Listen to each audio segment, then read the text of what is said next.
Hey, what's up, Purple People podcast fans? Welcome to part 2 of episode number 312. We are very sorry. Technical difficulties happen sometimes. We lost Kyle West in the process, and I know that Adam is with us. So I think his picture's out. So you're going to hear 3 voices. You're going to have 2 faces and 3 voices, but by God, we're going to get this done. All right. Yeah, I do not have the ability to show my face in here, which is kind of confusing, but we are back. We want to finish up the show, and hopefully you guys don't mind too much that we're doing a 2-parter. Haven't had to do this in a while, so not too bad. All right. We're going to get back into the notes. If we'll hang on 1 second, I have a dog to attend to because he's already grabbing stuff. I will be right back. Dorian and Adam, you got the notes up, right? Yeah, we've been talking about the promotions going on around the league. We just got done talking about George Paton being promoted to the Vice President of Player Personnel to go with his title of Assistant General Manager. We have Eric Sugarman next, who has been promoted to Vice President of Sports Medicine and Head Athletic Trainer. As you guys know, Eric Sugarman has been with the Vikings for a long time and has been a big part in keeping the physical fitness and the health of the players up for so long. I believe he has 22 years in the league, 13 with the Vikings. So, yeah, he's definitely been a long-time member of this Viking staff. In addition, we've got Bob Hagan, who went from being the Executive Director of Public Relations to becoming the Vice President of Football and Media Communications. Now, that title promotion sounds pretty amazing. It is kind of interesting, though, that he's going from executive director to vice president and going from public relations to football and media communications. It just seems like such a wider scope. But from what I understand and what I've been reading around the league, Bob Hagan is one of the better when it comes to media around the league. So hopefully a big thumbs up there. Finally, we've got Jeff Anderson, who is the executive director of communications, gaining the title of Vice President of Strategic and Corporate Communications. I have no idea what that means, but I'm sure he does. Well, we're talking about Bob Hagan a second ago. So if you got public relations and then you go from football to media communications, I can see how, like you said, there's a bigger umbrella with football and media communications. Being with public relations and media communications, those kind of tie hand in hand. But strategic and corporate communications, are we talking about investors that want to help with the Vikings and sponsors? I don't know what that means. So if there's anybody watching the show, or if you watch this later on and we post it on Facebook and you know what strategic and corporate communications are, let us know, because I have no earthly idea. But congrats to all the guys that we mentioned.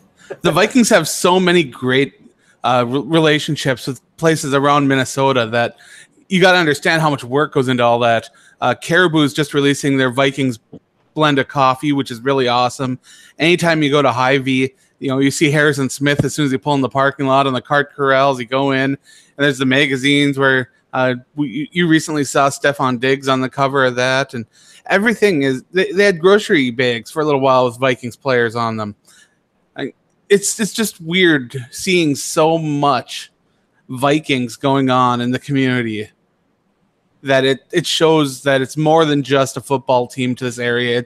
It's become more of a lifestyle, and a lot of that has to do with publicity, marketing, relationships, all that kind of stuff. So you can tell these guys are hard at work and always doing a lot. I think it's just recent success that's helped build. We always talk about before with the Metrodome and it being a small market. I think with everything that the Wilfs are doing, we could talk about this later, maybe in another show, but how they've really taken what they were excelling at as far as the real estate business. And now they're building another franchise and making it expand. You're hiring the right people with the football side of it, and then you start winning. You become a more known, well-known football team with more well-known players, and then it spreads into the community. They build these high state-of-the-art facilities, and it just keeps spreading around. There's a lot of credit to go to these guys, but that's really cool that you say that up there because, like I've said before, I visited Minnesota twice, and I was very surprised not to see more of the Vikings stuff related around town. But from what we hear, it's gotten bigger. Yeah, ever since I moved here, I've been seeing purple and gold everywhere, and the Caribou coffee is something brand new, and I believe you can order it online. So if you want some of that Vikings coffee, it's definitely worth checking out. What's the website? I'm definitely interested. Oh, it's on the Caribou Coffee website. Okay, yeah, I'm not even a coffee drinker, see? But if they put a Vikings logo on it, you're going to buy something. Exactly. That's what I'm talking about. It definitely helps, that's for sure. That's awesome. Reminds me of Talladega Nights. You can just slap that Wonder Bread logo on anything, and I'm going to buy it. Sergio Moreno in the chat says for a second there, I thought you guys finally did a short show. No way, you know better than that. Especially when me and Kyle run it, and we just run that ship straight into the ocean, and we're like, hey, it's just the two of us. It'll be a quick show. Then an hour and 15 minutes later, we're like, how are we still on the air? Right? Yeah, it always happens. Oh, I'm really excited for this last quick hit before we get to Stephon Diggs. Former Vikings fullback Jerome Felton, he was pivotal in the 2012 MVP Adrian Peterson season. Very, very pivotal. He joins the Minnesota Vikings staff as a scouting intern. Isn't it crazy? All these guys that used to play for us come back, and they want to be employed by the Vikings again. Yeah, Jerome Felton, that 2012 season, the Pro Bowl, All-Pro. It was really the only time that he ever had those honors in the league. And weirdly enough, when you look over Jerome Felton's numbers, did you know that he never scored a touchdown? Wow, I did not know that. I was shocked to look over those stats. Well, he scored when I played with the Vikings on Madden. I mean, I'm not trying to be funny. Oh, yeah, I used to too. That fullback wiggle out to the side. Yeah, where he split him out to the side. He was open every time. Hey, was he always a fullback, or was he a running back converted to a fullback? You know. Oh, you could put him anywhere on Madden. No, I'm talking about in real life, Adam. Nah. I'm not sure, to be honest. Actually, you guys do some filler. I'll look that up right now. Let's look him up. But that's awesome. So when did Jerome Felton retire? I'll tell you here shortly. I remember that Jerome Felton ended up going to Buffalo after Minnesota, I believe. So I have it here. NFL statistics. Came in the league in 2008. Detroit for 3 years. Carolina for a year in 2011. There's a gap from 11 to 14. I don't know if those injuries or whatnot. Here we go. So after September 1st, 2011, he was claimed off waivers by the Panthers. He was waived on November 25th of the same year. Felton was claimed off waivers by the Colts on November 28, 2011. On March 2012, that's when the Vikings picked him up. And then he was a pivotal part of Adrian Peterson's MVP season, like I mentioned earlier. Actually gave a lot of shout-outs in Adrian Peterson's MVP video from the NFL Network, Top 100. They interviewed him a lot, and he was, raving about him. On August 26, 2013, remember, he was suspended for 3 games for the substance abuse policy. He was picked up March 11, 2015 with the Bills. And then on December 15th of last year, he announced his retirement. Oh, okay. So just recent. I wonder if he got a snowmobile like the offensive lineman did. He better have. So he career highlights: Pro Bowl in 2012 with that AP season, second team All-Pro 2012, second team, this is college stats here. Rushing yards, 178, 50 receptions, 421 receiving yards, 132 games played with 0 touchdowns. It sounds like he was just a fullback his whole career. Isn't that crazy? Yeah. You'd think he'd at least gotten pounded in like 1 goal line touchdown. Dear God, how do you go? All right, we got to talk about Jerome Felton for a little bit. Felton was an all-conference senior in 2007 and closed out his career as Furman's all-time record holder, scoring 414 points. And then he goes to the NFL and doesn't score any points. How the hell does that happen? Oh, man. That's insane. When Adrian Peterson wants the football, I guess that's how that happens. I mean, I would have got out there and sacrificed my body to be a part of that winning season and that crazy year, but that's crazy. Jim Kleinsasser even scored rushing touchdowns. Zach Line had a couple. Exactly. That's crazy to me. Tony Richardson scored touchdowns. Nafu Tahi scored touchdowns. Right. So I'm looking here. Why can I name so many Vikings fullbacks? What happened here? I love that you can name so many random Vikings fullbacks. Shout out to Matt Asiata. We love that weird year where you had like 11 touchdowns for no reason. He led rushing with 940 yards and scored a team-leading 20 touchdowns, set a single school record with 124 points. 2004, he began the season reserve role and took over a mid-season in 2004 at the starting fullback job. Guys, he's been a fullback his whole career. That's insane. Oh, okay. And it's weird how much teams have moved away from having fullbacks in today's NFL. You just got to throw it 50 times in a game now. It sucks. Airing it out. Shout out to Jerome Felton. Did not see. This is why I love the show and doing it with you guys. We talk about the stuff. We never, before a show, you can never put any money down on what we're going to rail off and talk about and who we're going to talk about and go in depth about. It's true. You never know. We got a shout out in here from Yang Yaj joining us again. And we have a question that I think that'll lead us pretty nicely into our main topic. Let's hear it. Sergio Moreno wants to know, with Diggs getting an extension, do you think Anthony Barr will also get one? If there's one thing that I've learned over this past year, don't count the Vikings salary cap guy and their extension person and Rick Spielman and everybody out for signing people. Adam made a good point in our personal chat between him, myself, Kyle, and Dorian. With Stephon Diggs' big guaranteed money at the front and the signing bonus, it doesn't look good. However, the two things I would consider, like I just mentioned, the salary cap guy and Rick Spielman, they can work wonders because everybody said, well, you sign Kirk Cousins, you can't sign anybody else. That's not true. We've seen that in the last 3 months. Secondly, he likes Minnesota. Minnesota likes him. I think with the salary cap going up, there's a shot. I don't know. The situation here is that I don't think the Vikings will be able to get a deal done before next season. I think that this is going to have to be a deal that will take place after this season's over for Minnesota, and they're looking at next year's salary cap because there is no cap left for a signing bonus for him. There really isn't. That's why I highly doubt it. As much as I want him back or want him to return, I would the money that Diggs is getting. I mean, hey, God bless him. I'm not saying that he doesn't deserve it, but it was just like a pretty penny. That's all. So all I know is that Adam Thielen has to be sitting at home just kicking himself over and over and over for signing the deal he did. I don't think he is, honestly. I mean, I know that everybody, if you had a choice between $100 million and $1 million, you're going to take that 100 every time. But I just don't see him being that guy. I'm sure he's just. Well, yeah, he's got his wife and his kids. He's got a good job and he's doing real well. And but negotiating that contract, he's got to be sitting there saying, "Man, I could have secured my family for a lot more years." Right. Well, we talked about this earlier with the show. We'll go ahead and dive into it now. The Vikings officially have Kirk Cousins, Dalvin Cook, Adam Thielen, and Stephon Diggs through 2020. What is it? 2023? No. What's the next 3? So 2021 at least. With the Kirk Cousins deal being a 3-year deal. So you have these star players at these key positions on offense, and they're all locked up. Stephon Diggs signs his 5-year contract extension, $72 million with an $81 million max salary, $40 million guaranteed. He had $15 million signing bonus up front. The 2018 base salary of $16.9 million is guaranteed. He is now paid as one of the top 10 wide receivers in the league. And the controversy, and I'll start this topic off with the question is, have we ever seen a guy who has never had more than 1,000 yards in a season or X number of receptions get this kind of money? I don't think we have. The Vikings have been making a lot of deals lately that have paid off in really interesting ways.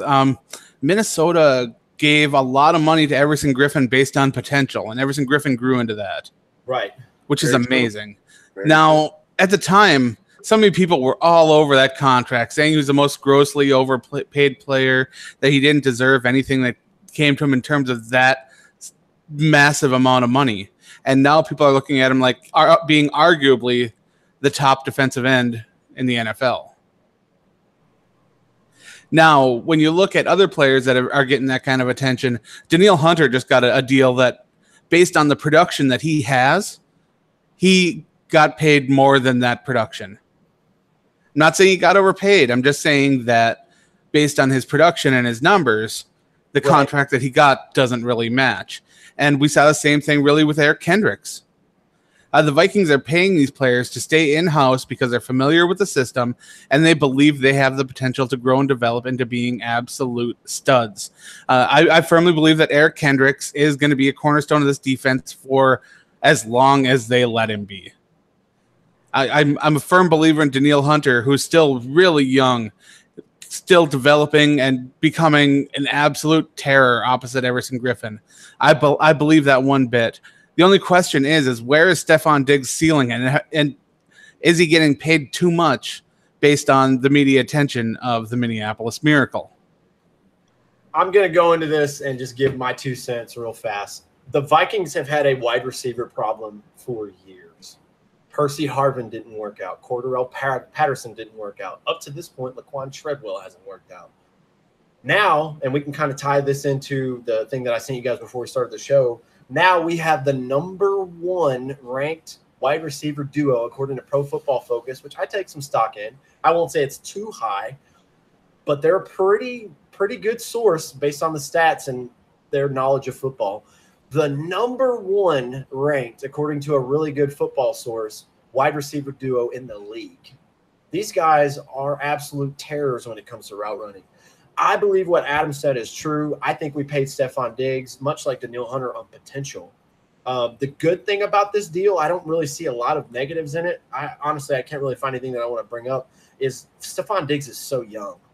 And he's progressively gotten better and proven to you that he can get much better. And you got to remember, he came into the league and he had Teddy Bridgewater thrown to him that first season. Won us a game against the Bears. Sam Bradford had his best season. Diggs helped out a lot with that. Last year, he has the biggest play and arguably in the franchise's history with yet another quarterback. So he runs crisp routes. He's young, and he can pretty much get it done with any quarterback and help them out. So if you're basing it off of what you've seen so far, I don't think this is a crazy deal. I think they overpaid a little bit. I don't think he's a top 10 wide receiver, not knocking him at all, but I'm happy the dude got paid. And if you guys want something good to watch, go watch his speech. It'll make you choke up when he talks about his father and his mother and where he came from and where he's at now. It's really good. Let's flip over to the other side of that, though, because we're talking about the Vikings possibly not being able to bring Anthony Barr back. Mm-hmm. And that linebacker grouping for the Minnesota Vikings is not deep, especially not once you get past Eric Kendricks. Yeah, this might be another need that we might have to potentially look at in the draft if we can't secure him in free agency. Like Adam said, with the cap being what it is and we're so close to the cap being hit, if he hits free agency, I don't see him staying, which really sucks because I don't think he's a bad player at all. No, because Minnesota's going to need to bring Sheldon Richardson back if they want him. Right. They got the Trey Waynes deal to get done with, and that's essentially the two biggest deals they're going to have heading into next year. Mm-hmm. And if the salary cap only ends up going up $10 million, you're not going to keep both. Being able to keep all three of them, including Barr, it's going to be impossible. I don't care how good your salary cap guy is. There are just some times that mathematically you can't make it work. And these massive mega deals that we've seen going, Kendricks making $10 million a year, Danielle Hunter getting close to the top money for defensive end, and now this, what is it, $14 a year for Diggs? Yeah, I believe so. It's around $14 million per season. It's a lot of money. It's a lot of money to go around, and not enough mouths to feed, really. The good thing about this, too many mouths to feed. I mean, sorry. Want to think about it, and this is the way we talked about it before in a previous show. Where have we been lacking for so long since Brett Favre left, and we didn't have anything but Adrian Peterson to feed the ball 230 times? It's always been offense. Like I just mentioned, we've whiffed on so many wide receivers. It's not funny. I would rather lock up what I believe to be a sure deal there, and I can trust Mike Zimmer to find another linebacker with Rick Spielman, develop them, and because the defense is going to be good regardless. The defense has only gotten better every single year Mike Zimmer's been here. So if I'm going to take an L in a category, I'll take a linebacker loss versus Stefon Diggs because I know it's going to be harder to replicate a wide receiver rather than a linebacker in Mike Zimmer's defense. That's just me personally. Yeah, like I said, I am just concerned about that linebacker depth going forward. Sergio Moreno says, since our defense is so young and most of the players are getting extended, I see this defense lasting longer than Legion of Boom. And that is something that very well could happen. Harrison Smith ain't going nowhere. Linval Joseph got locked down. You got both defensive ends tied in. Xavier Rhodes signed a deal. Yeah, I mean, all you really got to do is you've got a couple more guys you got to secure, and whether or not fans like it, Trey Waynes is going to make a decent chunk of money. That'll spark a lot of controversy. A lot of people don't like him. I say that you should study the film a little bit more, but it's just like we're talking about now, just with the linebacker depth. If he's gone, who you got that's going to play better than him? So, and Anthony Barr is a former first-round pick, just like Trey Waynes. 9th overall, Anthony Barr was. I remember that day very clearly. So we'll see. It's going to be a hot topic going forward, but I'm excited that Stephon signed with us. I really didn't think that we were going to let him go. I think the fans would have a riot after that Minneapolis Miracle catch if we didn't keep that guy around. But like I mentioned earlier, I don't want to beat a dead horse, but we've had such a problem with like really, really productive receivers. It's been a lot of spare change guys. I remember a Christian Ponders throwing to Devin Aromashodu and Michael Jenkins, for God's sake. We don't have that problem anymore. It's such a great feeling to have. So, and no offense, I like Cordero, but he wasn't worth the first-round pick we spent on him. You know, and like I said about Laquan Treadwell, he's been making some buzz. I want to get you guys out there and let you know if training camp stock means anything to you, Laquan Treadwell is on fire right now, so that should make everybody happy. But we haven't had guys like Thielen and Diggs for a while, so I'm really glad that we locked him down. But now let's just hope he does like Everson Griffin and plays even better than the year before. I'm checking out Spot Rack right now, and it looks like the Vikings have $9 million in salary cap available next year, and that is not with any sort of adjustment. So if the Vikings do get a $10 million or $11 million increase, that'll give them $20 million, and I don't think you can get all three of those guys for that. I just don't think you can make it happen. Dorian, you wanted to say something, man. What did you want? Pretty much is just to add on to Stephon Diggs. My only concern, and it's not really big, but pretty much is there, is just durability. Hopefully with this with this contract being signed, I hope that he, it's football. Everybody's gonna, you're gonna get hurt. So that's a given. But I just hope that if that does happen, that he'll try to grit it out, tough it out. You know what I mean? Just depending on what it is, the extent of the injury or whatever. That's like that's only been my only knock on him per se. But other than that, like I've always been a fan of Diggs, and I'm glad that he's here long term. But that's just like my only question. And I think a couple other fans that I know, like, that are kind of rah against it, like, and totally, excuse my language, totally shitted on this, man, getting his, getting this money, getting this deal. They throw that out there. Oh, he's injury prone and, he doesn't play football. It's just like, yeah. But it's a valid point, but I'm not knocking him. He addressed that. If you guys, like I said, watch his video the other day, because it wasn't specifically about him having injuries every season. They're like, well, what do you want to do now? Without asking him, what kind of car are you going to buy? What are the things that you can do now that you're more financially secure? And he said, I might buy myself a cryo machine. He's like, I'm going to take excellent care of my body. He's like, I have to. Nice. I don't know if you guys remember this when I spoke to Stephon Diggs at Buffalo Wild Wings. When I was talking to him about his own individual goals for the season, the first thing he said was play 16 games. And I firmly believe that there's something that in his head, he knows how important it is for him to be on the field almost all the time, no matter what. And Stephon Diggs can be that electric player that once the ball gets in his hands, he can break almost anything. But the problem is he has been missing a little bit of that time. Now, is this finally going to be the year when he does stay healthy and stay on the field? We'll see. We got Michael Cambria in the chat here joining us, saying hello. Yang Yaj shows up and says, who reaches 1,000 yards first in 2018, Thielen or Diggs? Oh, good question.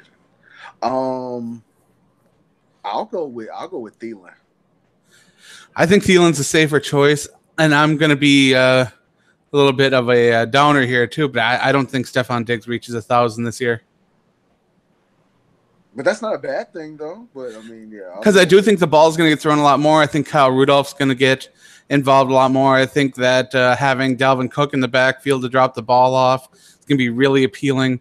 I do think the Vikings will have 1,000-yard receiver, and I do think it's going to be Adam Thielen again. We'll see. I don't know. I want to go against you, not because just for the sake of arguing, but he's just progressed each year more and more. And with Kirk Cousins being a 4,000-yard passer for so many years in a row, the only thing, like Dorian said, is if he can play all 16 games, I don't see why not, because he had 849 last year. I mean, he was a game or two away from finally getting there. And wouldn't that have been weird last year? We hadn't had a 1,000-yard receiver since Sidney Rice, and if both of them would have gotten it last year, I was rooting for it. I was rooting for that to happen every week. That would have been and it looked like it was going to happen until he turned in some games where he only had like 29 yards or 30-something. And I don't know where that blame went on, whether it was the defense focusing on him, quarterback not looking his way, or what the issue was. But I still – it's not that I don't think Stefon Diggs has the ability to be a 1,000-yard receiver. I do think he does. I think he's going to be very valuable to the offense, but I don't think he's going to get over that hump this year. That's a good one. That's a bold take. What else do we got, man? I mean, we mentioned it earlier. I talked about the deal from Pro Football Focus. We could talk about that a little more if you want, but I don't really what I'd like you to do is you can talk about some of the training camp observations, if you feel up to that. Oh, man. So we put this through the other day in the chat, and it was really funny because Adam is very, very smart when it comes to his comebacks, not necessarily to insult us because he doesn't do that, but just Adam's very witty. He does a lot of the titles on the show. Jay Reed NFL on Twitter says 5 early Vikings camp takeaways. Dalvin Cook looks fully recovered. Well, I'm sure he does when he's not, hitting contact and he's not doing anything crazy. But Dalvin Cook, this has been widespread for a little while. Dalvin Cook looks great. If you guys didn't know already, he made the choice and he double-checked with all the training staff, the medical staff. He is not running with a knee brace. He feels comfortable with it, and they said, if you feel comfortable, then we're comfortable. It's up to you. We want you to do your thing.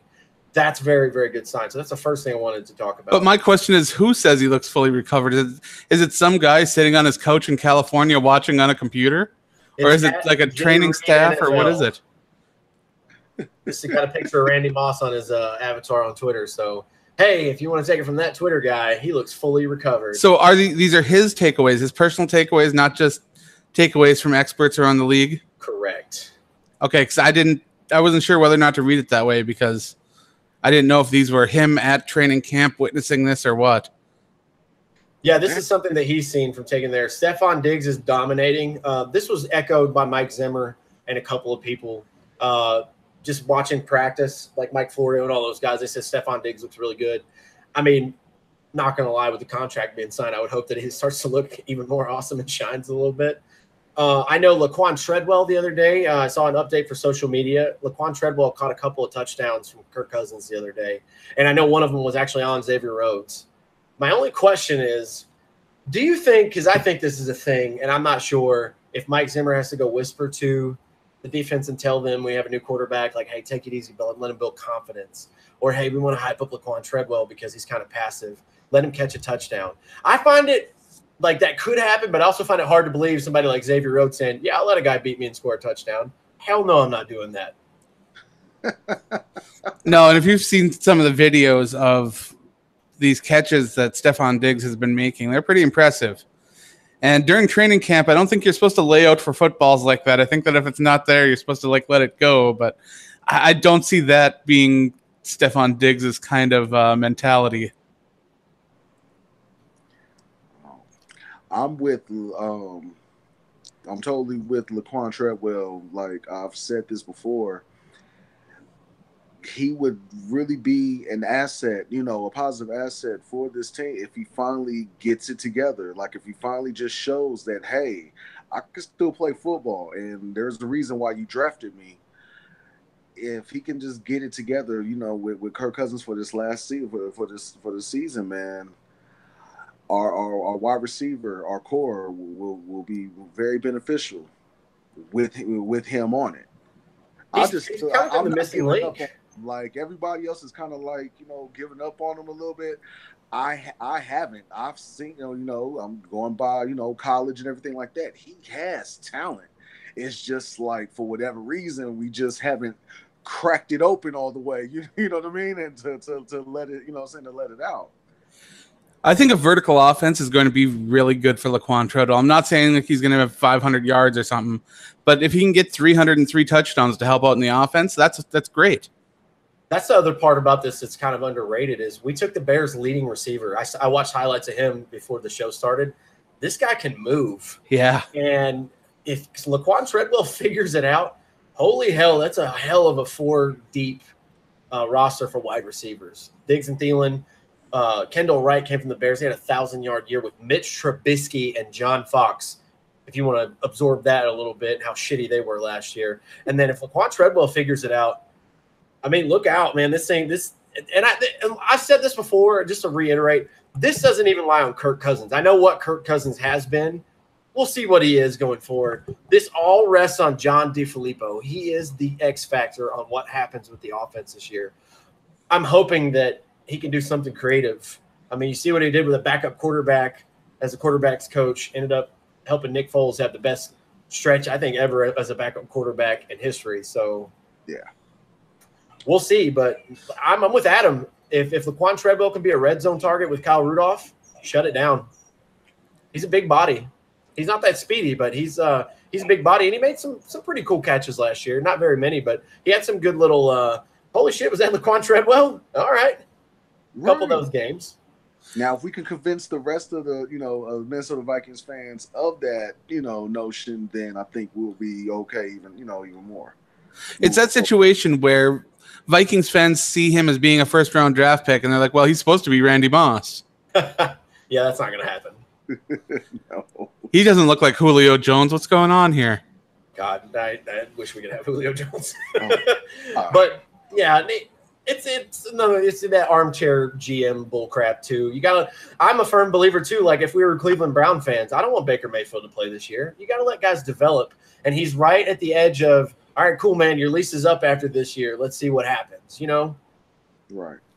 We still got to give him a chance. And there are a lot of people even calling for the Vikings to cut Laquan Treadwell. You're crazy. Which is crazy, too. You're crazy to think that because he's already had 2 offensive coordinators in 2 years, too. That's another thing. People don't care. Even if you tell them that, they don't care, and that really bothers me. That irks the hell out of me. 2019, Laquan Treadwell set to make a little over $3.1 million. And if they cut him, it's all dead cap. He's not going anywhere. Nope. Yeah. And when you take a look down the salary cap chart, there aren't a lot of guys you can cut to free up a lot of space. Riley Rafe, if you cut him, you got $5.1 million, but he's not going anywhere. Yeah, then you lose your starting left tackle. That's not happening. Mike Remmers will save you, like $4.7 million?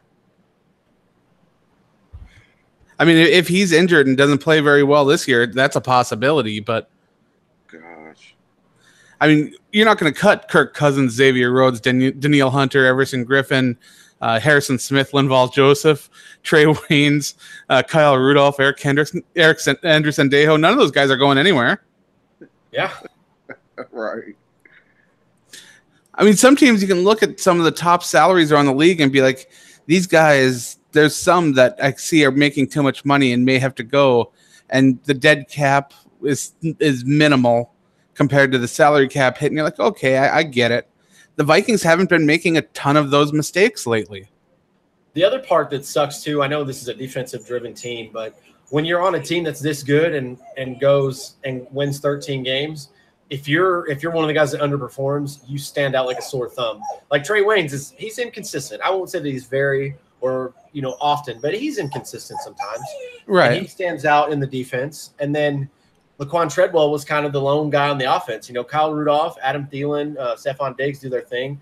Cook looked great. Murray and McKinnon did amazing last year. Case Keenum stepped up and did an incredible job. And then you have Laquan, and it's like, hey, I haven't figured it out yet. Hopefully I get there.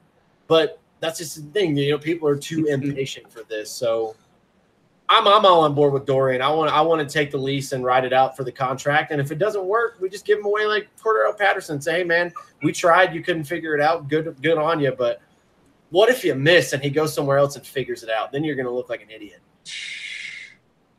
That's like my biggest fear. Like, just real quick, I'm referencing another team. I'm a Lakers fan as well, and I've seen that too many times of guys coming in and then they like are like booty or just kind of, but then they go somewhere else or we trade them to somewhere else, and then all of a sudden they like go from like averaging like 2 points to like 14. Like, wait a minute, where was this? You know what I'm saying? And just flourishing. So, I would hate for that same thing to happen. Okay, if Treadwell doesn't work out, go anywhere. Doesn't have. He'll go to New England and he'll be Brandon Cooks again. That's what'll happen. Oh my God! Oh, well, it's Tom fucking Brady. Shit. So whatever. Like, pretty much, they're going to be dangerous with Cordero Patterson. Like, I'm already knowing it could potentially be not necessarily Brady Moss, but it could be, you know what I'm saying, up there potentially. Like, you know, with Patterson's talent and with Tom Brady being fucking Tom Brady, it can happen. But yeah, like, I can see him going somewhere else potentially, going back to Laquan Treadwell and really doing his thing. Really like, hey, well, I have the spotlight on me now somewhere else, whatever. Hey, and I would be like, well, goddamn. So like Matt Khalil going to Carolina then? Oh, I saw that video. That is hilarious. Fuck that. You know, we've had a chain of those players come through recently. Every couple of years, they'll start off with a hot flash. You're like, oh God, we nailed it right off. I thought Blair Walsh was going to be the Vikings kicker for the next 2 decades. Yeah, me too. The most 50-yard field goals by a rookie ever for the Vikings. He kicks us into the playoffs right at the edge of a game. Adrian Peterson does all this. And now if I saw him in the streets of Minnesota, I'd try to hit him with my car for that fucking playoff game. It's like, what? That wasn't his fault. That shank to the left wasn't his fault. Okay. The laces were in. I know it's the laces. It really was. That Brady Finkel should die of gonorrhea, and right now, yeah. I'm watching Ace Ventura tonight now. Thank you, guys. But fuck that. Yeah, we already know Blair Walsh was fucking horrible and terrible even way before that game. So yeah, it went from like magnificent to like. Adam got me all mad talking about Matt Khalil. God, he pisses me off. How do you think I felt? I bought his jersey, and that's from China. I'm sorry, man. Went inside fans. I can't ordered a Matt Khalil jersey. I can't do it anymore, guys. Every guy that I buy, I got a Sam Bradford shirt. I wanted to get a Dalvin Cook one. The week that I talked about ordering a Dalvin Cook shirt, ACL. Got a Teddy Bridgewater jersey, ACL. I'm not buying any more jerseys or any of that shit. I'm just gonna get a Vikings shirt, just a generic one. I feel. So it's your fucking fault that Teddy Bridgewater no longer. Between him and Kyle West, I tell you. I'm not doing it anymore. I figured it out. No, I'm going with Adam. Like, Adam's said this time and time again when it comes to jerseys. Like, if he's going to get a jersy, it's somebody that used to play. But then I don't want to buy it and they have a heart attack and I kill them. It'd be like Levitar's show. They'll have people on and then they'll die a week later and like, well, we got another one, guys. Like, all right, there's a question in the chat that's going to get you guys fighting. Okay, let's hear it. Okay. LeBron or Kobe? LeBron. Kiss my ass with that. Yep, knew this one was going to happen. Okay, once again, I'm a Lakers fan. But I never understood this rivalry that never was. It's correct. Like, just the same thing with him trying to fill in Jordan's shoes. I don't like it because we can argue guys from 30 years ago that played football, but the game is just completely different. The game is absolutely different. It's like when people tried to compare Shaq to Bill Russell. It's not even close to the same. No, not even. No.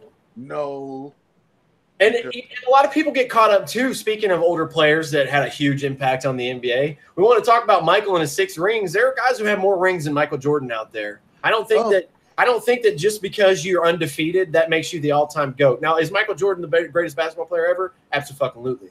But I could talk about this all day long. Just because you go undefeated doesn't mean much. I want to look at your supporting cast.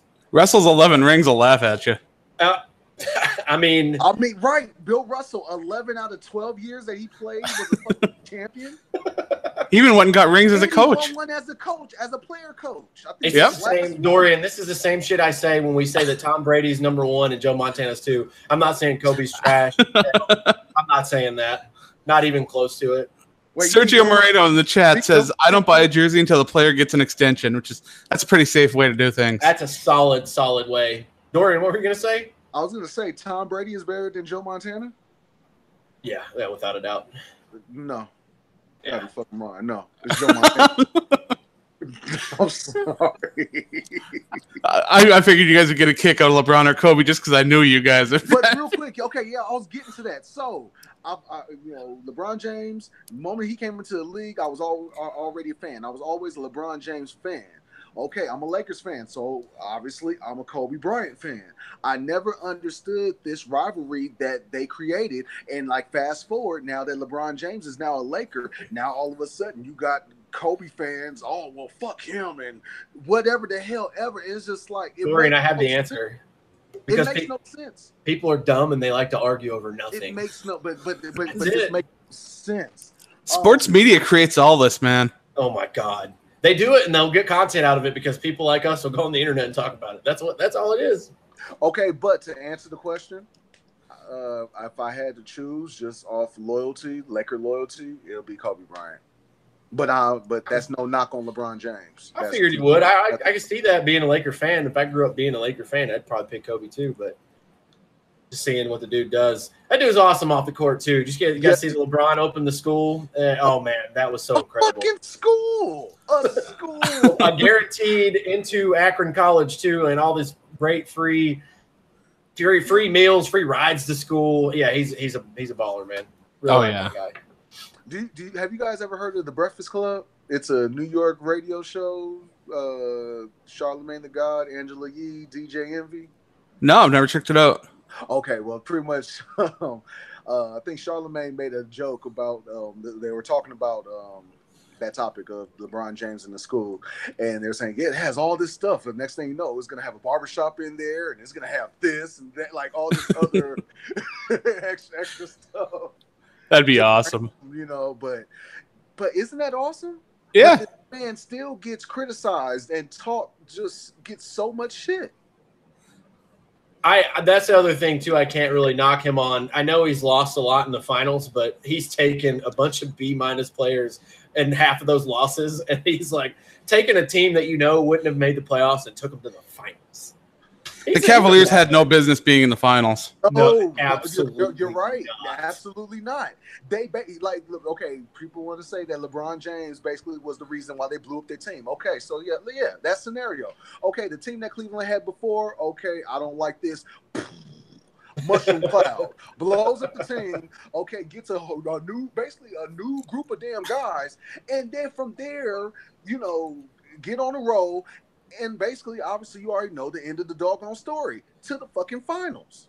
Oh yeah, yeah, we know it's gonna happen. This is an interesting challenge, though. We'll get off of basketball as soon as we can, but it's an interesting challenge this year because you went to the belly of the beast. You went in the neighborhood where the Warriors live.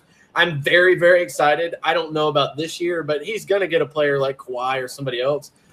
And then they're not going to keep everybody there in Golden State. And then he's going to run and he's going to get a ring with another team.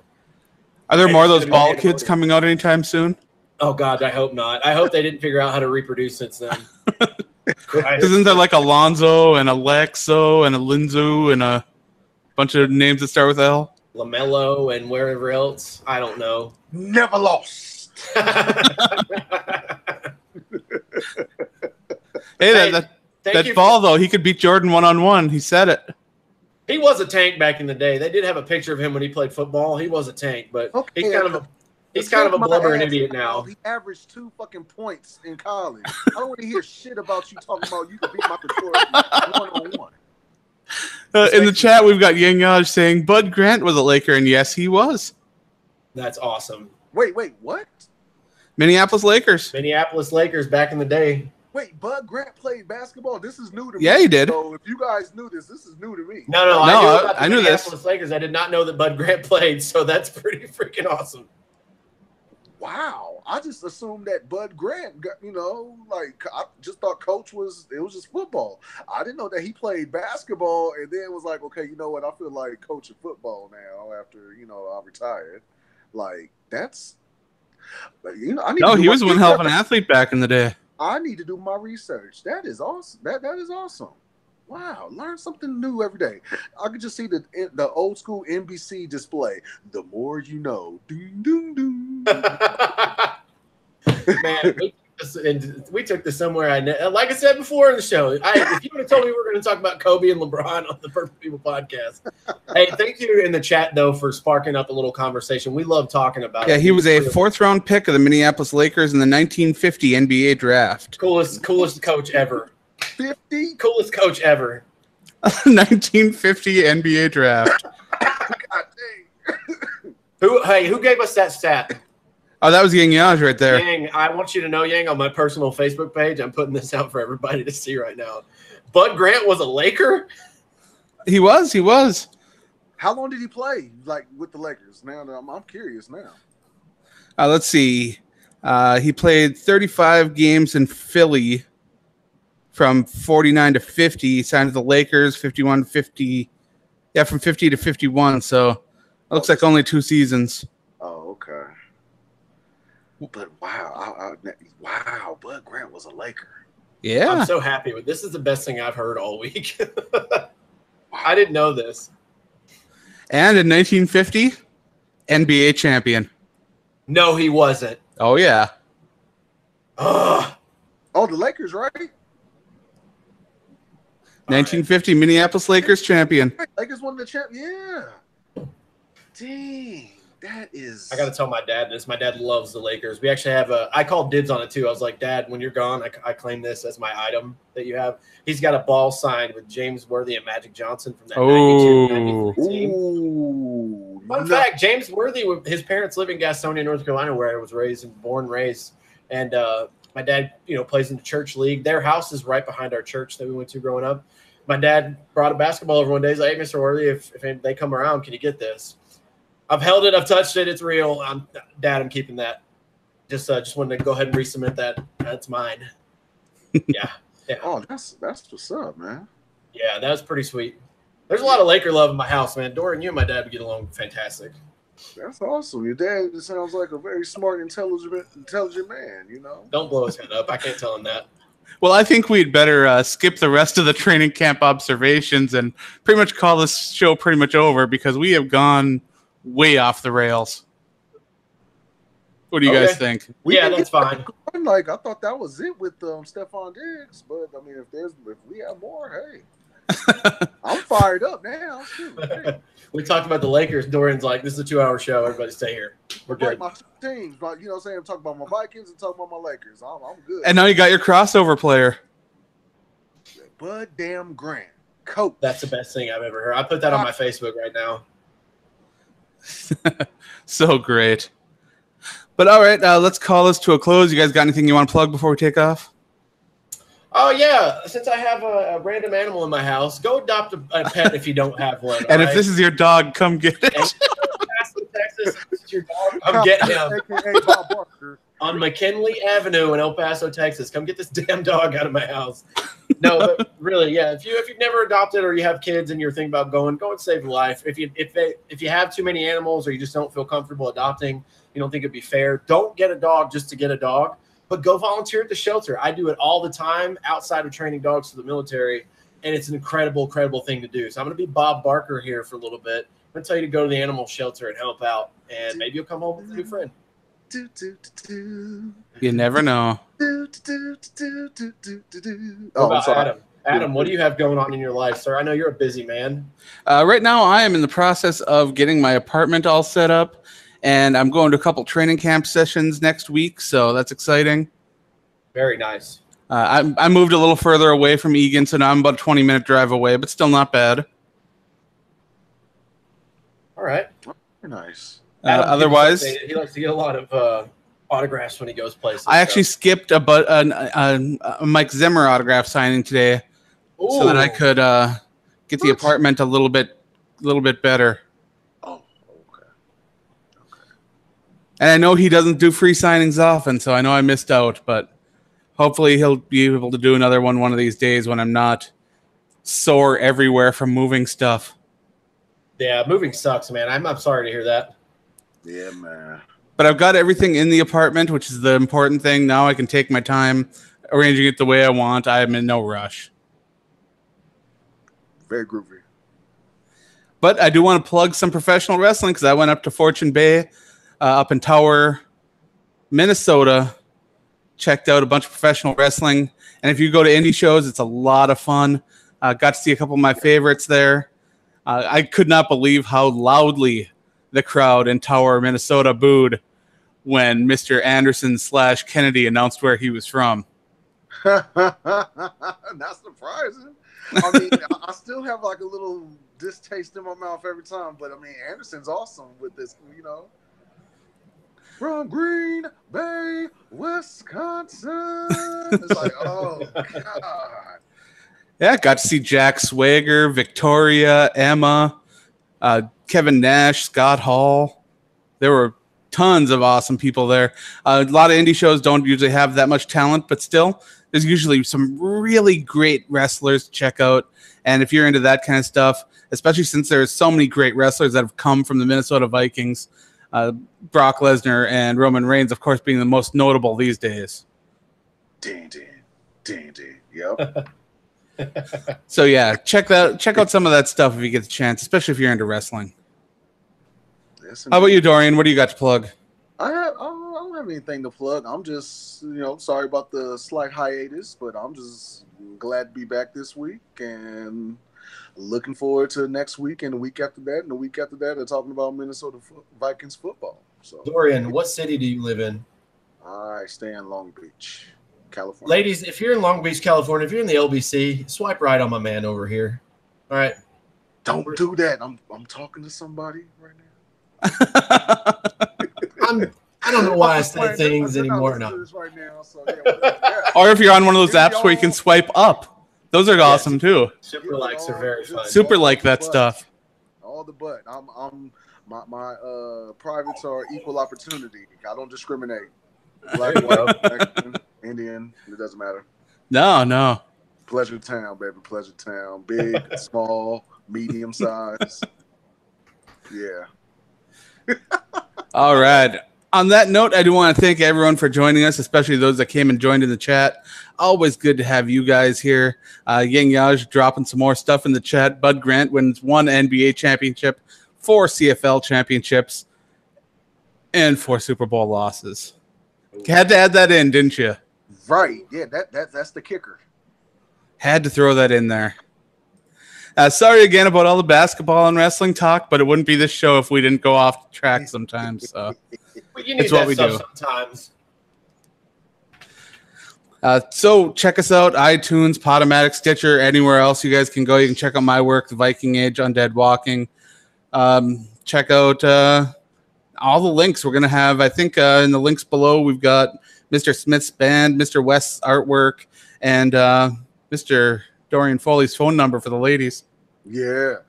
Oh, buy the shirt.